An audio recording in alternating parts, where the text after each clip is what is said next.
Friends, आज मैं आप लोग के लिए लेके आई हूँ एक नया पार्ट वाक्य।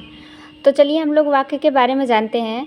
तो वाक्य की परिभाषा सबसे पहले जानेंगे। तो वाक्य की परिभाषा होगी सार्थक शब्दों का व्यवस्थित समूह जिससे अपेक्षित अर्थ प्रकट हो, वाक्य कहलाता है। और अगर पूछा जाए कि वाक्य के अंग कितने होते हैं, तो वाक्य के 2 अंग होते हैं। पहला उद्देश्य और दूसरा विधेय। उद्देश्य जिसके बारे में कुछ बताया जाता है उसे उद्देश्य कहते हैं। जैसे अनुराग खेलता है, राम पढ़ता है, तो इसमें अनुराग खेलता है किसके बारे में बताया जाता है? अनुराग के बारे में। तो यहाँ अनुराग उद्देश्य हो गया। और विधेय किसे कहते हैं? तो विधेय वाक्य में उद्देश्य के बारे में जो कुछ कहा जाता है उसे विधेय कहते हैं। जैसे अनुराग खेलता है, सीता गाती है, इसमें अनुराग खेलता है में किसके बारे में बताया गया? अनुराग के बारे में तो उद्देश्य हुआ, और क्या बताया जा रहा है? खेलता है, तो विधेय हुआ। तो यहाँ खेलता है विधेय हो जाएगा। तो अब वाक्य के भेद के बारे में जानते हैं। तो वाक्य अनेक प्रकार के हो सकते हैं। उनका विभाजन हम 2 आधारों पर कर सकते हैं।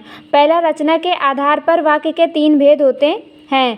पहला, सरल वाक्य या साधारण वाक्य। जिन वाक्यों में केवल एक ही उद्देश्य, एक ही विधेय हो उसे सरल या साधारण वाक्य कहते हैं। जैसे मुकेश पढ़ता है, मुकेश एक उद्देश्य हुआ और पढ़ता है विधेय हुआ। एक उद्देश्य और एक विधेय। दूसरा, शिखा रोती है, और ये हुआ आपका सरल वाक्य या साधारण वाक्य। और दूसरा हो जाएगा संयुक्त वाक्य, जिसमें उसका परिभाषा होगा जिन वाक्यों में 2 या 2 से अधिक सरल वाक्य योजकों के साथ जुड़े हों उन्हें संयुक्त वाक्य कहते हैं। जैसे नोट में अगर बताना चाहेंगे आप लोगों को कि अगर वाक्य में और, एवं, या, अथवा, इसलिए, किंतु, परंतु, लेकिन, पर आदि जुड़े जाएं तो संयुक्त वाक्य होगा। इसकी पहचान ही होगी कि अगर ये सब शब्द आपको दिख जाए तो समझ लीजिएगा संयुक्त वाक्य है।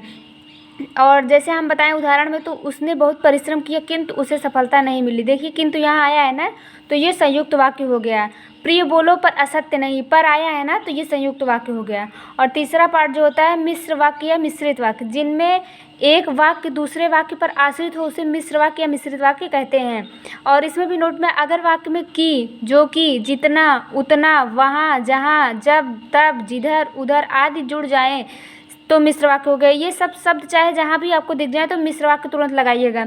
और जैसे इसकी उदाहरण हम आपको बता दें, वह मेरा भाई है जो कमरे में बैठा है। देखिए जो शब्द आया ना, ये मिश्र वाक्य हुआ। यदि तुम यहाँ से गए तो मैं नहीं आऊँगा, तो आया ना, तो ये हुआ मिश्र वाक्य। तो ये आपका रहा वाक्य का पार्ट। और अभी हम आपको बताएंगे कि अर्थ के अनुसार वाक्य के कितने भेद होते हैं। तो ये पार्ट 2 में लेके आएंगे। धन्यवाद।